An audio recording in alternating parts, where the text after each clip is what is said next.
everyone, welcome back to the Pearl Atelier. This video today is by special request for some of my subscribers who are jade enthusiasts who requested for a video on the grandmasters of jade.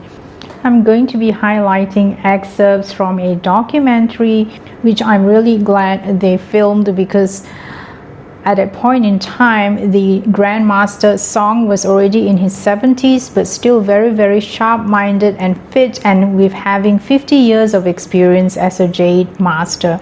So there were a lot of eye-openers in this documentary. First of all, when he was trying to select the correct piece of jade to carve into something spectacular for this particular documentary, he actually went numerous times to the jade seller, and after a lot of consideration finally decided on a piece of jade. 初冬的早晨，太阳刚能照进琉璃厂，这里就已经熙熙攘攘了。宋时义每天都会来到这条街，交道也不敢100%的保证每一块原料里玉石的材质和价值。When you are selecting jade, it's like a gamble. 它的质地和颜色就像赌博一样。这种赌玉在玉石行里有一个形象的说法，叫一刀穷一刀富。寻找到一块合适的玉料，其实也是一种难得的机缘。玉石的形成需要1万年的时间，并且每一块玉料都是独一无二的，而它又能够被宋师傅所选中，这也确实可以称之为天作之合。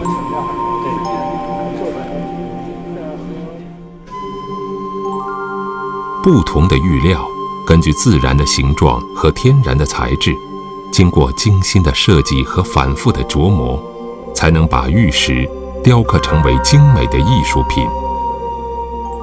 Because every piece of jade has got its inclusions, has got its veinings.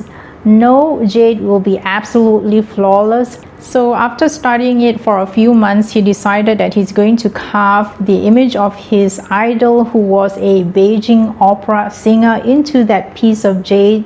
Another thing that I learned in this documentary is the fact that the tools that he uses has to be made up of diamonds, because the diamond is the only hard enough substance to be able to cut through jade. 实际上，玉雕就是一幅立体的工笔画。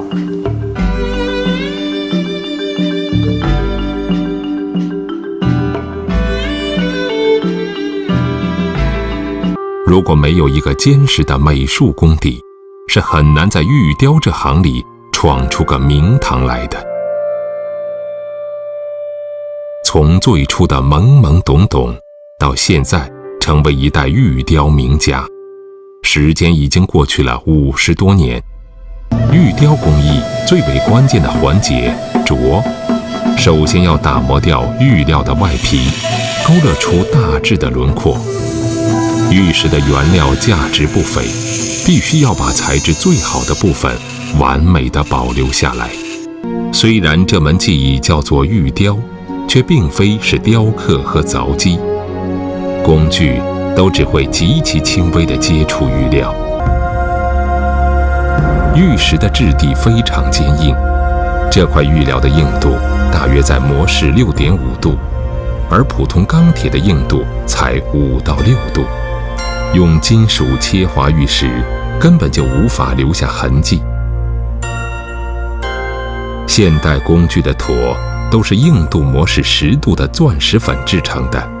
He is really such a grandmaster that a lot of his works is being displayed in the museum, and one particular piece that he was working on, which is also a mutton fat jade, was on the goddess of Kuan Yin, who for the Buddhists represents the goddess of mercy. So in that particular piece of sculpture, there was a part of the jade which had a yellow spot on it, and instead of chipping it away, he decided to work around it and made that yellow spot into the beak of a bird. So imagine how much of a great and fine eye he has, and what kind of an imagination that you have to have the foresight to be able to see what you are going to carve that piece of jade stone into a spectacular sculpture, and that is really so fascinating. 南派玉雕为了追求玉质纯粹，往往不惜废料，而北派玉雕最为独到之处，就是因材施艺，以及对玉料本身不同颜色的巧妙运用。宋世义正是北派玉雕的顶级大师。宋师傅的作品《水玉观音》的玉料边上有一道柳裂，非常影响美观。他将杂色做成了树叶，柳裂巧妙地做成了书卷。现在有一件合成白玉籽料的过衣童子，它左半边有一块白浆石，这浆石上部分呢有一个小的黄皮，正好这个按常规要把这白浆石要去掉，我没有去，把这变成俏色，做一个白鹦鹉，有一个小黄嘴。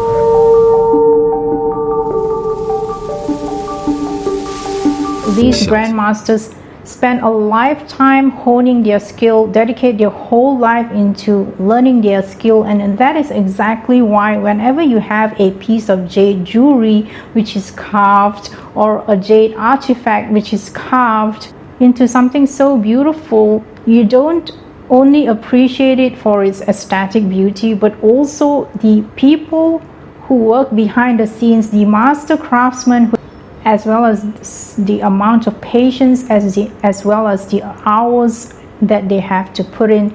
And this is precisely why I bow my head down to them in great respect and reverence, because there are some young subscribers to my channel who is interested in jade, and if you go on honing your skill and your craft and learning as much knowledge as possible about jade, and especially because only this year did I find out that the US actually has an embargo on the jade trade, you are able to go and specialize yourself in the jade industry and be able to sell good quality jade. The sky is the limit for you. There is such a limited number of people who are in this field of expertise. You really have to have a high sense of aesthetic, and that is exactly why I keep on repeating the footage of Kathy Hilton wearing that spectacular piece of jade earrings, because these are the people who are coming from very socially prominent backgrounds. They will have a very fine eye for the finer things in life, and if they don't have that as well, then they have to have some kind of cultural knowledge, who have become very high profile tycoons with masses of wealth. They have to go back and buy priceless pieces of jade to display in their office or in their homes, because they realize that no matter what, they cannot erase that cultural significance and heritage from their life. They realize that the Chinese elite and the really socially prominent families with family background going back more than hundreds of years ago, these people always respect their cultural heritage.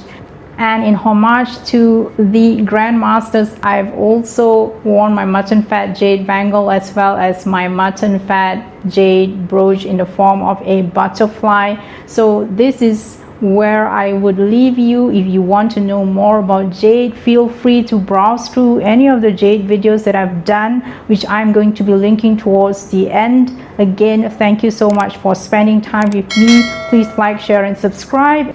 And I do hope to see you again in my next video. Goodbye. 小心翼翼地摩挲几十万次，让玉器呈现出圆润光洁的质感。现在，洁白的美玉上，贵妃醉酒的神情栩栩如生。折扇、珠翠、云纹，构成了传统中国文化的审美。玉之美，戏之韵，相映成趣。将自己。